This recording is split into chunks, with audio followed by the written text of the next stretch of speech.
Padahal ekspektasi masyarakat selama ini kan perempuan tuh Perempuan diidentikan dengan diharapkan orang yang lebih bersih gitu ya. lebih punya moralitas dalam artian dia punya sensitivitas terhadap hal-hal pelanggaran. Kan juga perempuan menduduki posisi tertentu, ternyata tidak ada yang steril dari itu. Iya. Selama faktor-faktor lainnya juga memungkinkan untuk jadi koruptor dan melakukan Iya. korupsi gitu. Jadi Ada yang termuda gitu. Jadi kan iya belakangan ramai ya. diangkat, iya, Yang usia termuda dan 24 tahun perempuan ya. sudah terlibat korupsi. Jadi Ya, usia membuat 24. orang yang asalnya juga percaya bahwa para pemuda ini justru diharapkan kembali menjadi harapan itu jadi menurun juga gitu. Artinya Karena kaum bahwa muda idealismenya biasanya tinggi kan. harapannya Ya. begitu, tapi ternyata tidak mengenal siapapun. Ketika ada kesempatan ternyata juga bisa tergoda juga. Jadi tidak dipengaruhi usia, juga jenis Jenis kelamin, kelamin. ya.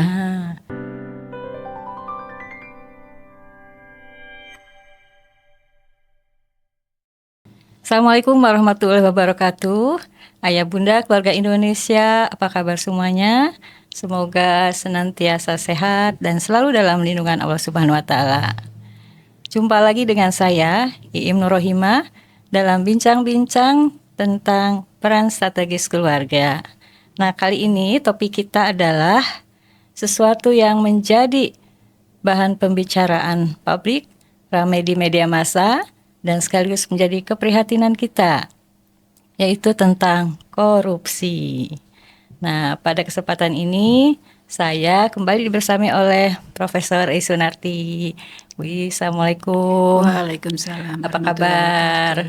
Alhamdulillah baik. Sehat-sehat ya? Alhamdulillah. Ya. Nah, kita bincang-bincang kembali nih tentang hari ini topiknya korupsi.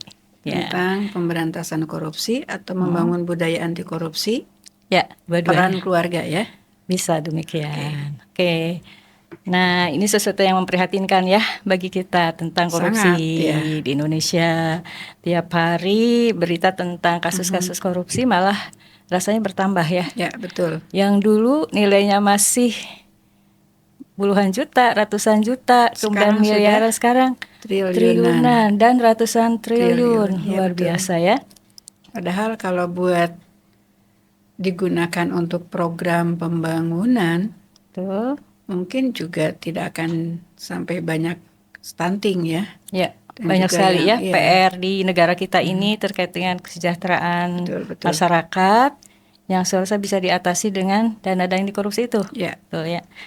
Baik, ya kita hari ini akan berbincang juga tentang indeks persepsi korupsi Indonesia. Korupsi Indonesia, oke.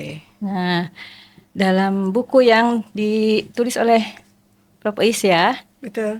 Ya, judulnya adalah Peran Perempuan dalam Gerakan Anti Korupsi. Tapi tentunya dimulai dari diri sendiri dan keluarga. Ya. Betapa besar tentu peran perempuan dan keluarga di dalam membangun budaya anti korupsi ya. Iya, betul. Gerakan anti korupsi. Ya. Di buku itu juga tertulis bahwa indeks persepsi korupsi Indonesia itu mengalami penurunan. Sempat meningkat 40, sedikit ya tahun 2019 ya, sempat meningkat tapi kemudian menurun kembali ya, dan semakin besar gapnya dengan yang dijadikan target dalam RPJMN-nya ya. 2024 ini angkanya ada 37. Nah, sebagai pembanding ayah bunda semuanya, Singapura itu indeks persepsi korupsinya 84. Jadi sangat jauh ya Indonesia dari Singapura. Nah, boleh mungkin Prof. Is cerita tentang indeks persepsi korupsi ini? Ya, artinya itu adalah penilaian dari publik bahwa upaya dalam pemberantasan korupsi itu tidak sebagaimana yang diharapkan. Harusnya kan kalau upaya-upaya pemberantasan korupsi itu membuat masyarakat menjadi percaya tentang upaya itu yang diwujudkan dengan menurunnya angka korupsi, sehingga masyarakat akan menilai ada peningkatan. Nah, kalau yang terjadi sebaliknya, itulah penilaian jujur daripada masyarakat untuk menilai bahwa memang ada masalah. Pertama sendiri sebetulnya angkanya jauh dari negara-negara maju yang tertib administrasi dan memberikan penekanan terhadap anti korupsi. Nah, sekarang bahkan menurun kembali gitu. Oke, ini bergeraknya di kisaran 37 sampai 34 ya, sampai 40. Sekarang 37 ya. Jadi masih jauh dari yang diharapkan tentunya. Ya, Nah, ada indeks persepsi korupsi, ada juga indeks perilaku perilaku anti anti korupsi, korupsi. disingkat Ya, IPAK ya. IPAK ya. Nah, boleh diceritakan tentang Nah, IPAK ini? kalau IPAK adalah penilaian yang lain dari sisi yang lain tentang juga penilaian dari masyarakat terkait persepsi dan pengalaman. Oke, persepsi dan pengalaman Persepsi ya. dan pengalaman itu indeksnya 0 sampai 5. Oh, Nah, kita Ya, itu nilainya sekarang tahun 2024 itu 3,85. oke. Sebelumnya itu 3,92, sempat meningkat ya. Dari 2021 di sempat 3,88 ya. 388 meningkat 392, kemudian tahun 2024 ini menurun kembali menjadi 385 dari target 4,14. Oke. Jadi harapannya sih sebetulnya ya 5,0 lah, walaupun Itu sempurna mungkin ya. walaupun mungkin ya tidak ada yang sesempurna itu. Tapi kalau soal persepsi kan harusnya setinggi mungkin ya gitu. Artinya bahwa taruhlah misalnya ada kebocoran korupsi, tapi angkanya tidak wah banget, kemudian terlihat bahwa ada upaya pencegahannya juga nyata, kemudian upaya penanganannya juga nyata, mungkin persepsi dari masyarakat tetap akan tinggi gitu ya. Nah, soalnya juga kita tidak bisa juga mengatakan bahwa misalnya 3,85 dari 5 itu kan di bawah 80% ya, hampir 80%. Kita tidak bisa mengatakan misalnya antara 75 sampai 80% itu misalnya kalau di skalanya IPK mahasiswa itu tinggi misalnya ya. Nggak bisa juga karena selisihnya kan besar. Selisihnya besar itu kalau dilakukan oleh orang korupsinya triliunan ya besar juga gitu kan. Nah, jadi kita harus melihat bahwa sensitivitas angka dari indeks ini juga harus dipahami bahwa sebaiknya memang tidak ada yang korupsi. Gitu. Tapi kalaupun ada yang korupsi kecil lah gitu ya, kecil lah gitu. Jadi itu penilaian yang dirasakan oleh masyarakat karena masyarakat sekarang semakin terpapar oleh informasi kan. Jadi korupsi di mana aja kan dengar juga gitu. Siapa aja dan sebagainya, bahkan yang bukan terbaru sih, sebenarnya udah beberapa tahun yang lalu ya. Tapi kan seringkali diangkat kembali. Misalnya ada yang termuda gitu. Jadi kan diangkat usia 24 tahun sudah terlibat korupsi, jadi membuat orang yang asalnya juga percaya bahwa para pemuda ini justru diharapkan kembali menjadi harapan itu jadi menurun juga gitu. Karena artinya bahwa pemuda idealismenya biasanya tinggi kan. Harapannya begitu, tapi ternyata tidak mengenal siapapun. Ketika ada kesempatan ternyata juga bisa tergoda juga. Jadi tidak dipengaruhi usia, juga jenis kelamin. Ya. Nah, terkait dengan jenis kelamin ini ternyata memang juga kaum perempuan ada yang menjadi koruptor ya? Ada. Walaupun kalau bicara persentase memang lebih kecil dibandingkan dengan laki-laki ya. Tapi juga kan sama aja gitu. Ada yang memang di belakang laki-laki juga ada yang ikut juga perempuan sebagai fasilitator di dalamnya. Nah, juga mungkin karena berkaitan dengan kesempatan perempuan untuk menduduki jabatan-jabatan yang memungkinkannya korupsi itu juga bisa menyebabkan angkanya lebih kecil walaupun tetap tidak ditolerir ya sekecil apapun gitu. Betul. Kalau catatan dari KPK di tahun lalu itu 9,2%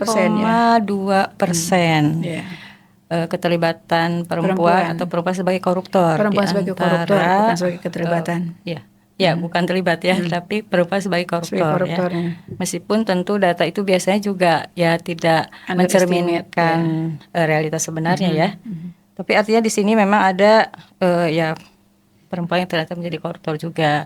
Padahal ekspektasi masyarakat selama ini kan perempuan itu diidentikan dengan orang yang lebih bersih gitu ya. Lebih punya moralitas dalam artian dia punya sensitivitas terhadap hal-hal pelanggaran karena mungkin diharapkan memiliki kemampuan untuk bisa menghubungkan dampak dari korupsi itu misalnya kepada keluarga, kepada ibu-ibu, kepada anak. Nah, harapannya seperti itu.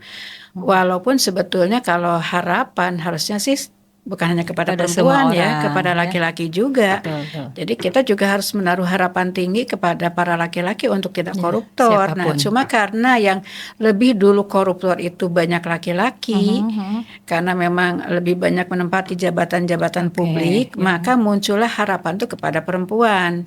Bukan asumsinya bahwa perempuan diasumsikan punya moralitas yang lebih baik sebetulnya, tapi harapan untuk mengubah satu kondisi gitu. Ya. Nah, ternyata ketika juga perempuan menduduki posisi tertentu, ternyata tidak ada yang steril dari itu. Ya. Selama faktor-faktor lainnya juga memungkinkan untuk jadi koruptor dan melakukan korupsi gitu. Jadi fenomena bahwa perempuan ini hanya di bawah 10% menjadi koruptor bukan berarti angka yang kecil ya sebetulnya ya. Ya, Karena nggak boleh korupsi disebut tidak kecil mengenal jenis kelamin tadi ya. Ya, Maksudnya di kesempatan ya tadi. apalagi kalau satu kali korupsinya juga besar kan gitu. Ya, betul. Angkanya misalnya dari number ya, jumlahnya ya bisa lebih kecil, tapi kan juga nanti perlu dikoreksi juga dari jumlah yang dikorupsinya mungkin ya. Ya. Harusnya. Yang terakhir yang ramai itu pengacara Marcella ya. Ya. Luar biasa itu. Nah, tadi kan ada berarti faktor kesempatan ya. Ya. Kenapa perempuan ini kecil? Salah satu faktornya karena memang kesempatannya juga untuk mengakses sumber daya itu memang lebih kecil ya dari laki-laki yang masuk ke kekuasaan juga tidak sebesar laki-laki ya. Betul. Oke, jadi masalah moralitas sih sebetulnya PR bersama kan? PR bersama ya, laki-laki ya perempuan. Tapi bahwa kenapa muncul harapan perempuan untuk lebih steril karena yang lebih dulu korupsi banyak laki-laki, sehingga kalau perempuan diharapkan bisa melakukan suatu upaya menangani hal itu, mencegah hal itu, tidak terlibat dalam hal itu gitu. Tapi kalau harapan sebetulnya ya kepada laki-laki, kepada perempuan sama harusnya, karena nilai itu berlaku untuk semua kan ya. Iya. Ya, apalagi kalau kita kaitkan dengan agama ya. Semua agama resmi di Indonesia itu mengajarkan perilaku tidak yang ada yang pro jujur untuk, ya. Untuk melakukan upaya korupsi. Betul. Mengambil hak yang bukan haknya gitu ya. Ya itu pasti Islam dan sebagainya. Oke. Nah, meskipun ajaran agama sudah sedemikian jelas mengajarkan perilaku anti korupsi dalam mengajarkan kejujuran, kenapa ini terjadi juga dan kesannya semakin banyak ya yang melakukan korupsi atau memang karena yang terbongkar yang makin banyak gitu? Iya, banyak faktor. Artinya bahwa sebetulnya kan kalau misalnya agama itu betul-betul dijadikan acuan hidup, standar hidup, harusnya punya kekuatan dong gitu ya. Walaupun orang yang punya nilai yang baik dan sebagainya kemudian punya kesempatan yang besar, kemudian juga mungkin ada trigger yang lain, tetap juga tidak steril juga, tapi paling tidak sebetulnya awalnya adalah nilai dulu dong gitu ya. Artinya bahwa kekuatan nilai, jadi beragama atau nilai agama itu kan yang dinilai bukan soal iya dan tidak, bukan secara disting iya dan tidak beragama atau tidak gitu. Tapi bagaimana nilai-nilai agama itu dijadikan seberapa kuat. Jadi intensitasnya sebetulnya. Intensitas dari nilai itu, kekuatannya seperti apa. Orang tahu itu salah, orang setuju kok nggak boleh korupsi gitu. Tapi kenapa misalnya ada juga yang melakukannya gitu. Artinya bahwa meskipun paham, bahkan misalnya paham dampaknya itu terhadap pembangunan yang menyebabkan misalnya pembangunan tidak merata, banyaknya orang yang tidak mendapat kesempatan. Kadang-kadang paham banget, tapi juga tidak mencegahnya dia untuk melakukan korupsi misalnya. Artinya kan itu sekali lagi itu dari nilai keagamaan, nilai keagamaan itu untuk dijadikan sebagai pedoman sejauh mana itu kembali diaplikasikan. Ya. Nah, kaitannya dengan penanaman nilai. Nah, tentunya memang keluarga lah sebetulnya ya tempat pertama yang diandalkan menjadi wilayah menanamkan nilai-nilai kejujuran, unit sosial terkecil ya yang mengajarkan tadi nilai kejujuran. Nah, ini mungkin Prof Is bisa mengeksplor perihal peran keluarga nih Ya. dalam gerakan anti korupsi.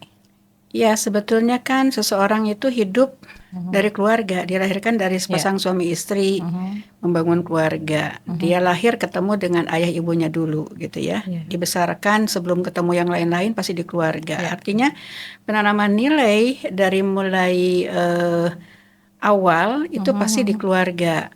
Nah, jadi yang disebut dengan internalisasi pelembagaan nilai itu dimulai dari misalnya tentang boleh tidaknya melakukan sesuatu itu barang punya orang, kamu harus izin dulu ya, gitu ya misalnya. Boleh enggak gitu, itu kan contoh sederhana, itu punya orang nggak boleh. Nah, itu contoh sederhana untuk mengajarkan bahwa ada hak masing-masing dan kita tidak boleh mengambil hak orang lain. Itu contohnya ya.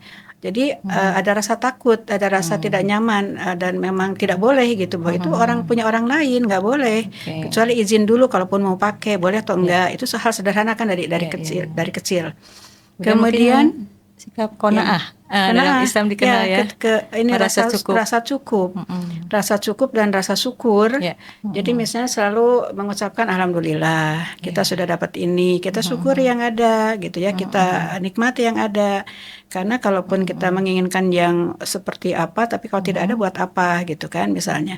Jadi mensyukuri sesuatu akan menyebabkan si anak itu merasa cukup dengan yang dimilikinya, atau dengan disebut dengan qanaah. Sebetulnya itu akan menjadi satu benteng ya, untuk tidak mengembangkan sikap tamak, sikap rakus atau serakah gitu. Jadi karena merasa cukup, saya cukup kok punya baju seperti ini, sepatu seperti ini, selama di maintain, dipelihara, kemudian ada rasa sayang gitu ya, maka kebutuhan untuk memiliki yang baru itu akan berkurang karena dia menyayangi barangnya dan merasa cukup gitu. Nah, jadi memelihara barang, menyimpan barang di tempatnya, menutup bolpen supaya tidak gampang habis gitu ya. Ketika itu diajarkan di rumah, melipat baju dengan baik, akan muncul perasaan sayang kepada baju yang dimiliki. Itu akan menyebabkan dia merasa bersyukur, merasa cukup, maka akan mengurangi kebutuhan untuk memiliki lagi dan lagi. Sementara misalnya sumber keuangan terbatas, maka kemudian nanti keluarga akan jadi lebih terukur ya, bahwa pengeluaran sesuai dengan pendapatan. Jadi jangan besar pasak daripada tiang gitu. Nah, kalau misalnya semua seperti itu dan merasa cukup dengan yang dia miliki, tidak perlu glamor, diajarkan tentang sederhana, yang penting kita bahagia. Saya merasa yakin bahwa faktor korupsi itu akan ditekan dengan sangat tinggi gitu. Awalnya dari pendidikan dalam keluarga ya. Jadi memang nilai-nilai di keluarga untuk merasa cukup, untuk mensyukuri sesuatu, itu akan mengurangi sikap rakus, sikap tamak, sikap serakah, sehingga akan ada barir, ada suatu benteng ketika orang itu untuk mengambil sesuatu yang bukan haknya. Apalagi kalau dengan nilai yang dipelihara terus, bahwa itu memang akan tidak baik kalau menurut agama kita, itu bahkan dosa dan sebagainya gitu. Tapi kalau kita perhatikannya, kasus-kasus korupsi yang terjadi itu kebanyakan menimpa keluarga yang sudah mapan sebetulnya secara ekonomi ya. Artinya kalau makanya keluarga kecil itu jarang terlibat dalam korupsi gitu. Jarang terlibat dalam korupsi karena mungkin kesempatannya itu pertama, bisa jadi. Karena ternyata sekarang korupsi dari atas sampai bawah, termasuk misalnya dalam hal membuat surat di kelurahan, di desa, kan juga ada aja setiap ada kesempatan. Jadi tidak mengenal juga sebetulnya, selama ada kesempatan dan dia membutuhkan.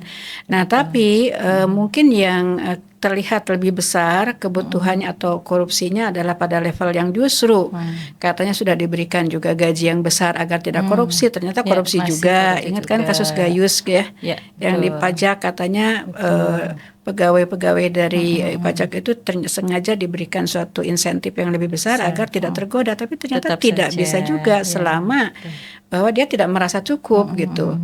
Jadi selama juga ada kesempatan. Nah, jadi hal inilah yang akan membuat banyak faktor, sehingga di dalam upaya untuk pencegahan korupsi ini memang harus harus gabungan dari semuanya ya gitu. Iya. Penciptaan Oke. lingkungan, Betul. kemudian penegakan hukum yang membuat orang juga berpikir ulang untuk melakukan korupsi. Jadi harus hukuman yang sangat besar. Termasuk kan mungkin sekarang Bu Im tentang pemiskinan atau pengambilan Oh, oke. perampasan harta hasil korupsi. Saya pikir setuju Betul, itu ya, supaya juga ada efek efek jerahnya jerah ya, gitu. yang bagus. Oke. Ya.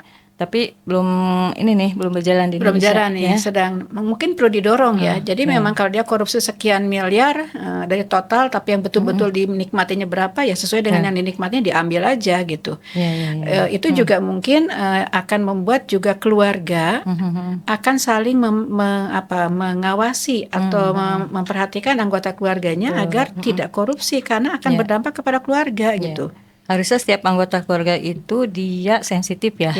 Ketika misalkan kepala keluarga atau siapapun di keluarga itu yang memiliki penghasilan tiba-tiba dapat sekian, gitu harusnya dari mana? Jadi harus tahu juga. Karena misalnya kalau tidak ada hukuman, maka tidak ada dampaknya bagi keluarga ya tenang-tenang aja. Walaupun di akhirat sih pasti akan kena juga ya. Nah, tapi kalau misalnya sekarang kesadaran tentang itu bahwa iya akan kena juga. Nanti anak kita nggak bisa sekolah, nggak bisa apa karena dirampas. Padahal sudah punya perencanaan dari uang yang ada sekarang misalnya. Itu kan akan membuat semua akan saling melindungi dengan cara mencegah perlindungan terhadap hal-hal yang tidak diinginkan. Anggota keluarga disebut korupsi, melakukan korupsi gitu ya. Sebagai koruptor melakukan korupsi kan tidak mau. Apalagi kalau ada perampasan harta kekayaan gitu ya. Nah, maka semua anggota keluarga akan ikut terlibat gitu untuk mencegah. Dan pencegahan itu kan inti dari perlindungan. Gitu. Ya, kalau bicara tentang hukuman di Indonesia ini sepertinya masih tergolong ringan ya untuk koruptor ini. Padahal di beberapa negara memberlakukan hukuman mati misalnya untuk koruptor. Sebetulnya di Indonesia juga ternyata di undang-undang pemberantasan tindak pidana korupsi itu ada ya, dimungkinkan dilakukan. Tapi kan belum pernah kan hukuman mati buat koruptor. Tapi kan belum pernah ya di Indonesia. Di situ ada catatan setahu saya sih. Apabila kondisi darurat kata bisa dilaksanakan atau menyebabkan perekonomian negara memang kacau gitu. Nah, ada 10 negara ya setahu saya yang memiliki umumnya negara sosialis aturan umumnya negara sosialis yang sangat ketat terhadap hal itu. Korupsi. Ya, koruptor. Ya, nah tadi tentang hukuman untuk koruptor ya, bagaimana ini memberikan kesadaran ya di dalam keluarga bahwa kalau hukuman itu kan sifatnya ya hukuman duniawi ya. Kalau kita berbicara yang lebih panjang, hukuman akhirat itu tentu sebetulnya harusnya lebih khawatir lagi ya. Saya meyakini bahwa sebetulnya kalau orang itu menyadari bahwa hidup ini sementara dan akan ada hari akhir nanti untuk pembalasan, dan itu kemudian menjadi dasar di dalam pengambilan keputusan apapun, baik apalagi yang buruk, sebetulnya akan mengurangi banyak. Orang akan berpikir ulang gitu. Nah, masalahnya gimana menciptakan kondisi, situasi di mana tentang bahwa pembalasan itu bukan hanya di dunia tapi juga di akhir, itu menjadi concern banyak orang. Kalau keluarga menjalankan ibadah secara benar, memaknai nilai-nilai keilahian tentang kalau misalnya dalam hal ini di Indonesia paling banyak itu kan Muslim ya, agamanya Islam gitu. Hari akhir tentang rukun Islam, rukun iman itu terus ada suatu mengingatkan diingatkan gitu ya. Mestinya sih akan sangat menurun drastis lah gitu. Orang akan berpikir ulang untuk tidak melakukan hal-hal yang akan merugikan dirinya sendiri dan keluarganya. Apalagi kalau sudah ingat misalnya dana korupsi itu kan haram. Terus memberi makan keluarga dengan uang haram. Itu akan menjadi padahal itu akan berdampak kepada kemudahan melakukan hal-hal yang buruk kepada anggota keluarga. Jadi bukannya alasan ingin memberikan kesejahteraan kepada anggota keluarga dalam bentuk materi, punya rumah mewah dan sebagainya untuk anak dan istri atau untuk suami dan istri kalau dia adalah perempuan yang melakukan korupsinya. Itu harusnya kan bisa dinegasikan ketika paham tentang apa itu nilai rezeki, ya, nilai keberkahan gitu.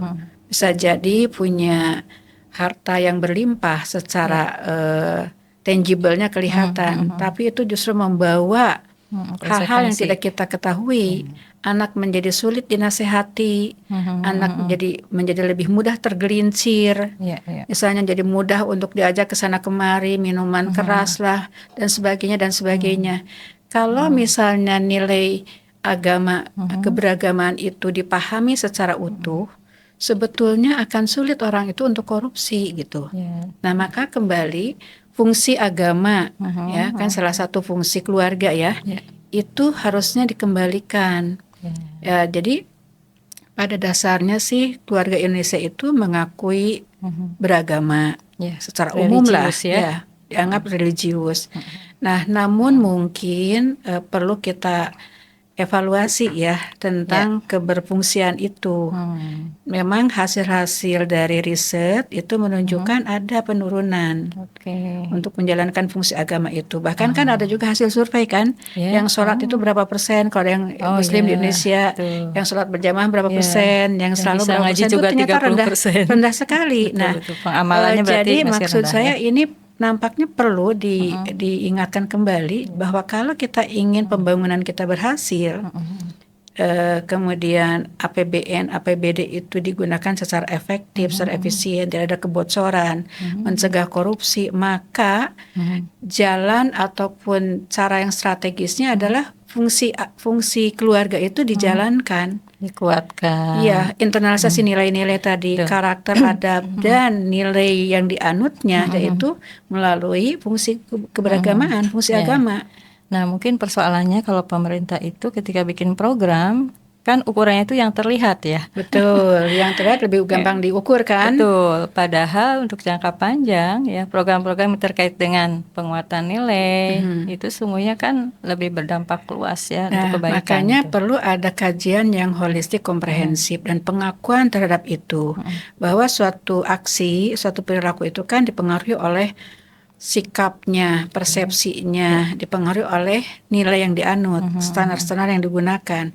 Kalau itu diyakini bahwa untuk keberhasilan memberantas korupsi itu adalah salah satu kekuatannya itu adalah nilai yang dianut, keajegan, kekokohan nilai, dan kekokohan nilai itu berkaitan dengan agama yang dianut, maka itu harusnya terintegrasi, bahkan menjadi faktor besar di dalam upaya itu.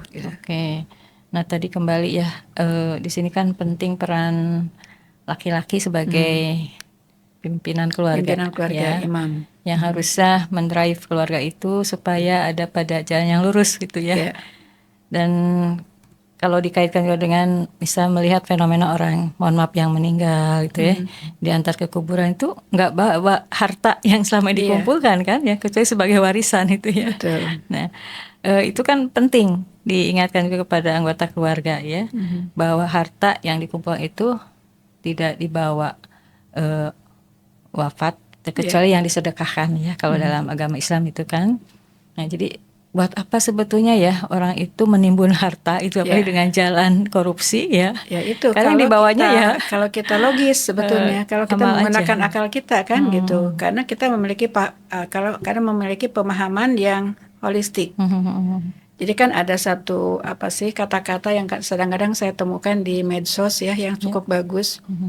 Buat apa mati-matian mengejar sesuatu yang tidak bisa dibawa ketika mati? Nah, betul. Ketika orang mati-matian mendapatkan harta kekayaan, tapi diperoleh dengan cara yang tidak halal, padahal jelas-jelas harta kekayaan itu tidak dibawa mati gitu. Ya buat apa? Nah, jadi artinya menginternalisasikan budaya anti korupsi itu bisa melalui berbagai cara. Termasuk seperti itu, mengingatkan. Bahkan mungkin dia tidak bawa-bawa agama istilahnya ya.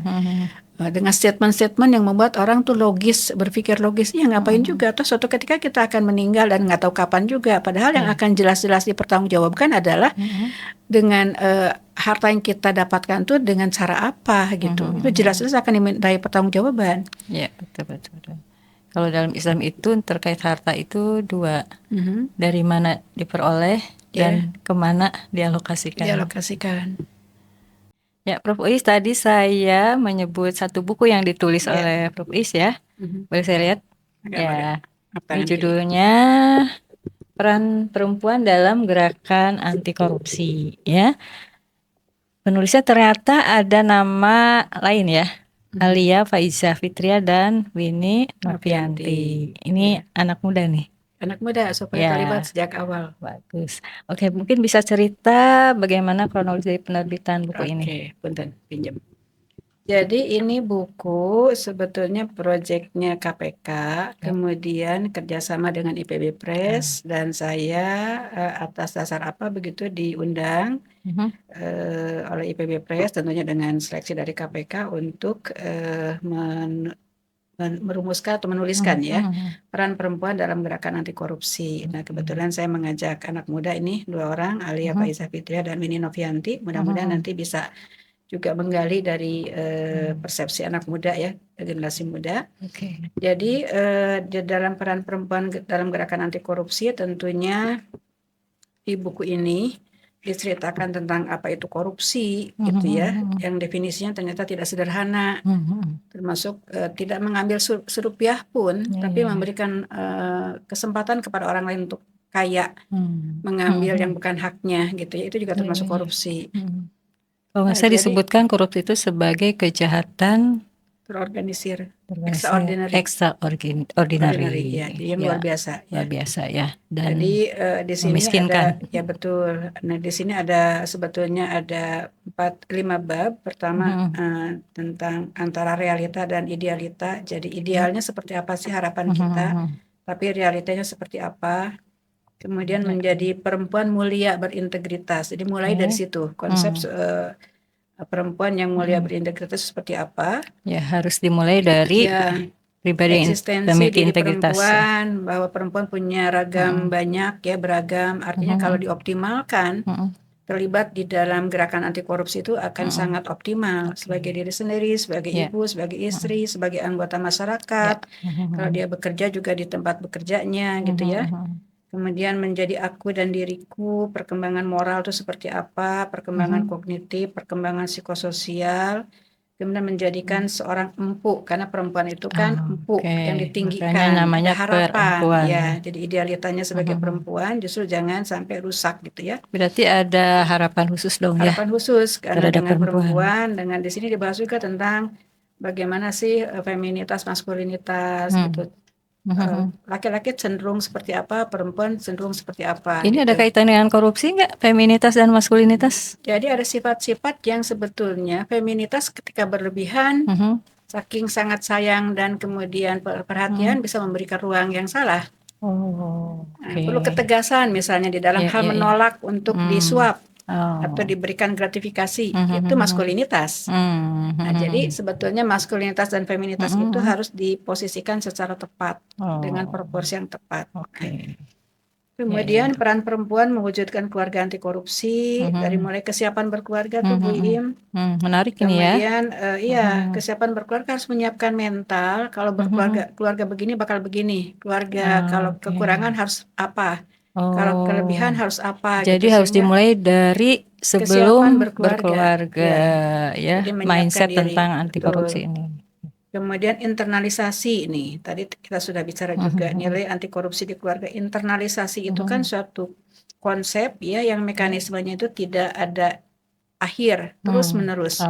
Sepanjang jadi waktu. jangan menganggap sudah selesai ketika orang usia 60 tahun nggak korupsi, ternyata di ujung jabatan tergoda gitu misalnya. Su'ul khotimah itu. Ya, nah itu seperti itu. Jadi harus konsisten, harus persisten. Bahkan penguatan tuh harus dilakukan kapanpun. Ya, tingkatan output dari internalisasi itu apa saja. Jadi ibarat tuh dari sejak awal dan dalam perjalanan sampai akhir gitu ya.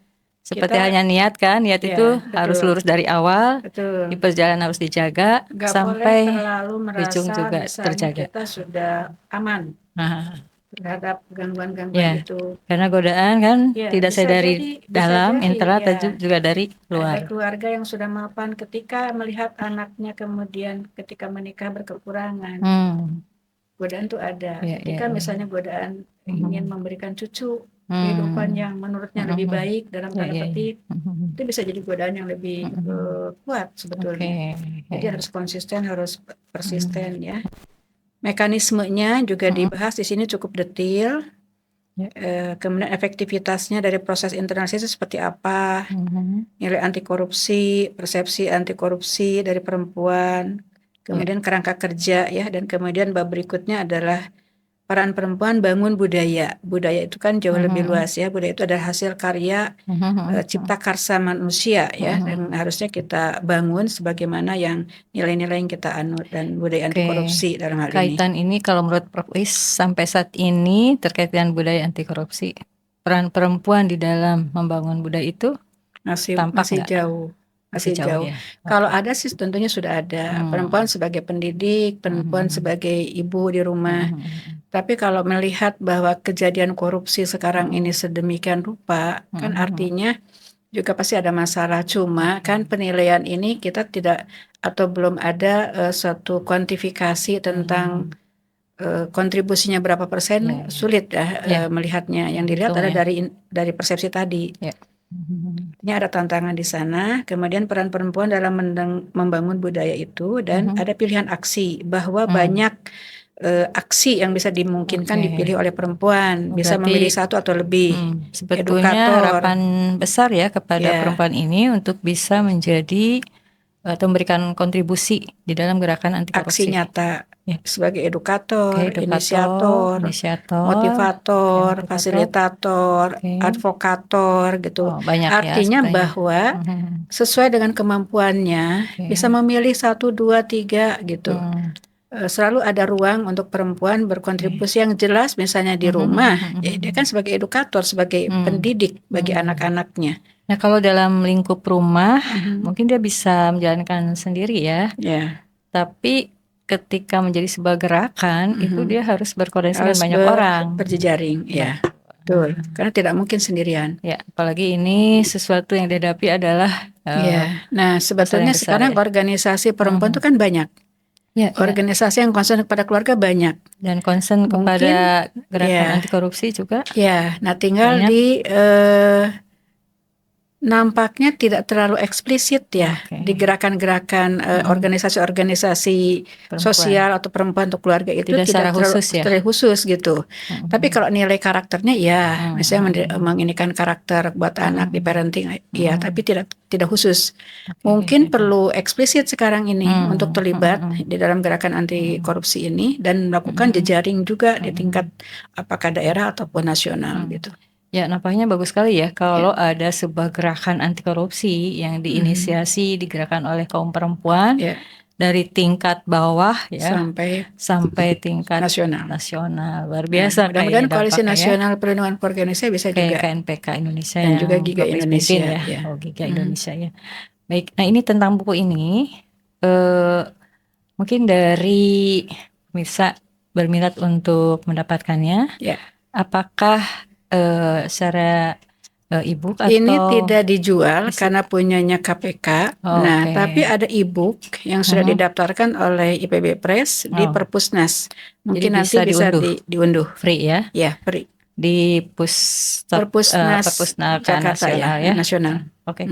Jadi kepada ayah bunda keluarga Indonesia yang berminat untuk membaca secara lengkap buku Peran Perempuan dalam Gerakan Anti Korupsi, bisa mengunduhnya di Perpustakaan Nasional. Ya, nanti mungkin alamatnya bisa disertakan ya di caption. Ya, insya Allah.